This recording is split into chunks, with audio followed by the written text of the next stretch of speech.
మన Indian government master plan వేసింది. ఆ మాస్టర్ ప్లాన్కి మిగిలిన దేశాలన్నిటికీ కూడా దిమ్మ తిరిగిపోతుంది. గత కొన్ని నెలలుగా మనం బిలియన్ లీటర్ల క్రూడ్ ఆయిల్ని దాచిపెడుతూ ఉన్నాము. అది కూడా భూగర్భంలో భారీ మొత్తంలో ఈ చమురును నిల్వ చేస్తూ ఉన్నాము. దీనికి కారణం ఏంటి? ఇంతకీ మన ప్లాన్ ఏంటి? రష్యా యుక్రెయిన్ యుద్ధం మొదలైన తరువాత రష్యా మీద మిగిలిన దేశాలు శాంక్షన్ విధించాయి. దాంతో రష్యా మనకి క్రూడ్ ఆయిల్ని చాలా తక్కువ రేటుకే ఎక్కువ మొత్తంలో అమ్మేసింది. అయితే మనం ఆ క్రూడ్ ఆయిల్ని ఇప్పటి వరకు ఉపయోగించకుండా దానిని దాచిపెడుతూ ఉన్నాము. దీని వెనుక ఉన్న మాస్టర్ ప్లాన్ ఏంటో అర్థం కాక ప్రపంచ దేశాలు బుర్ర చించుకుంటూ ఉన్నాయి.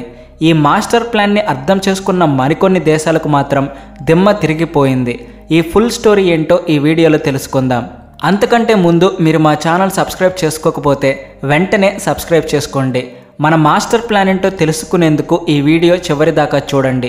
చివరిలో మేము చెప్పబోయే విషయం మీకు దిమ్మ తిరిగిపోయేలా చేస్తుంది. ఇక వీడియోలోకి ఎంటర్ అయితే మన ఇండియన్ గవర్నమెంట్ తీసుకున్న ఒక గొప్ప నిర్ణయం ప్రపంచ దేశాలకు నిద్ర పట్టనివ్వడం లేదు. వాళ్ళ కాళ్ళ కింద భూమి జారిపోతున్నట్టుగా అయింది. అసలు ఏం జరుగుతుందో ఈ వీడియోలో మీకు తెలిసాక మీరు కూడా ఖచ్చితంగా షాక్ అవుతారు. రష్యా యుక్రెయిన్ యుద్ధం ప్రారంభమైన తర్వాత మనం చాలా చౌకగా తక్కువ రేటుకే అపరిమితమైన ముడి చమురును కొనుక్కున్నాము. అంటే భారీ మొత్తంలో క్రూడ్ ఆయిల్ని మనం రష్యా నుండి దిగుమతి చేసుకున్నాము. ఇది అందరికీ తెలిసిన విషయమే కదా. ఇందులో విశేషం ఏముంది అని మీకు అనిపించవచ్చు. మన భారతీయ మార్కెట్కి ఈ క్రూడ్ ఆయిల్ చాలా గొప్ప విషయం అని చెప్పుకోవాలి.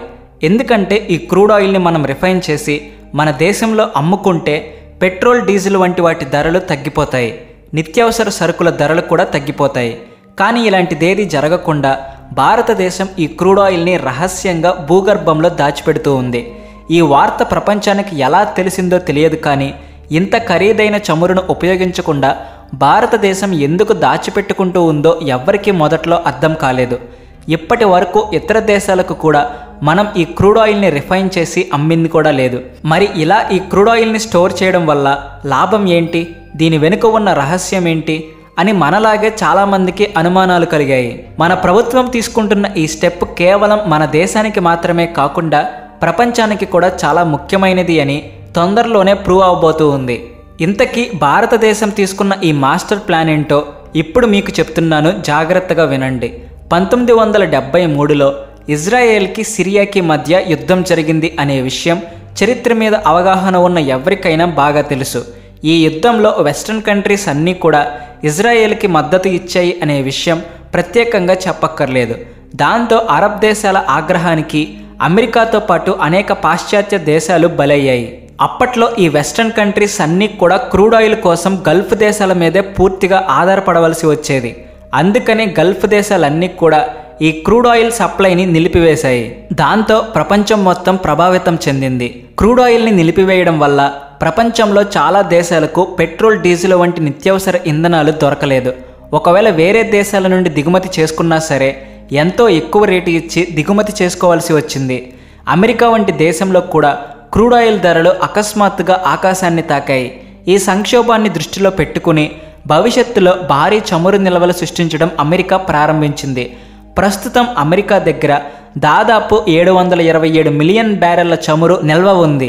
ఒకవేళ ఈ క్రూడ్ ఆయిల్ సప్లైలో ఏదైనా అంతరాయం ఏర్పడితే అమెరికా 30 రోజుల పాటు తమ దేశంలో పెట్రోల్, డీజిల్ వంటి ఇంధనాల అవసరాలను తీర్చుకోవచ్చు. అమెరికా వేసిన ఈ plan China, Japan, north Korea, Spain వంటి దేశాలకు కూడా ఒక ఇన్స్పిరేషన్ కలిగించింది.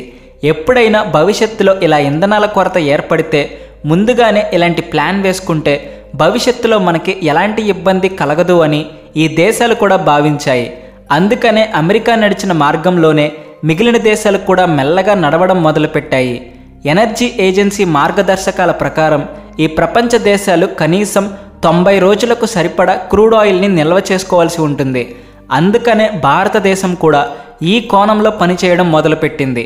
మన ఇండియాలో Indian strategic petroleum reserve limited అనే ఆర్గనైజేషన్ ఈ క్రూడ్ ఆయిల్ నిల్వ చేసే పనిని స్టార్ట్ చేసింది.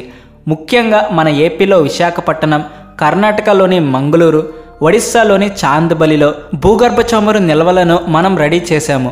కేవలం పెట్రోల్, డీజిల్ వంటివి మాత్రమే కాకుండా న్యాచురల్ గ్యాస్కి కూడా మనకి ఈ క్రూడ్ ఆయిల్ నిల్వలు చాలా అవసరం. వీటిని రిఫైన్ చేసే రిఫైనరీలు కూడా మన దేశంలో చాలా ఉన్నాయి. కాబట్టి మనకి ఈ చమురును నిల్వ చేసుకున్న తర్వాత వీటిని రిఫైన్ చేయడానికి వేరే దేశాల మీద ఆధారపడాల్సిన అవసరం కూడా లేదు.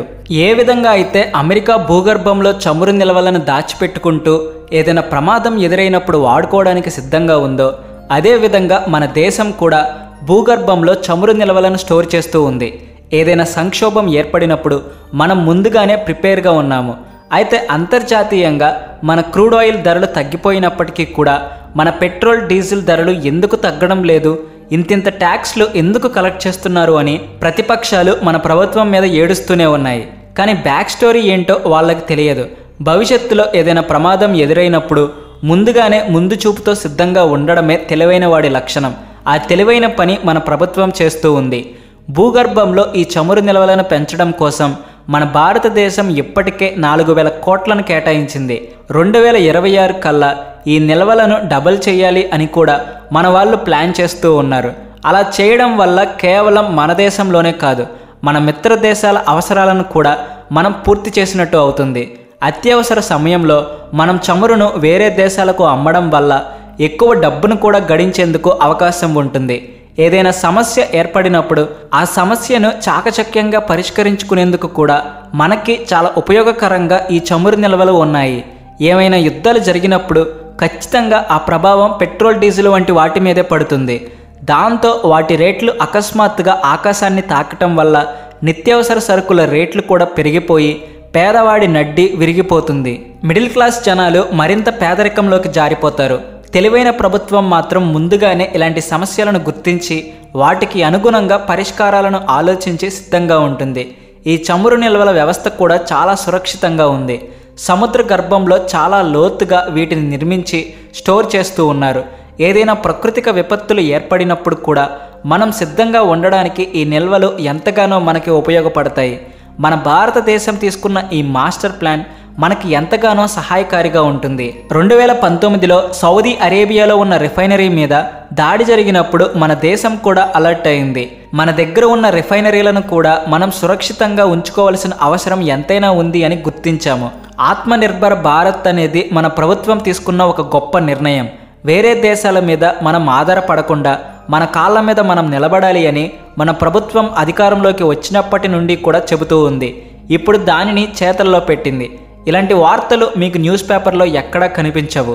మేము ఇలాంటి ఇంట్రెస్టింగ్ న్యూస్తో పాటు మన ప్రభుత్వం తీసుకుంటున్న ఎన్నో అద్భుతమైన పథకాల గురించి కూడా మీ ముందుకు తీసుకువస్తాము.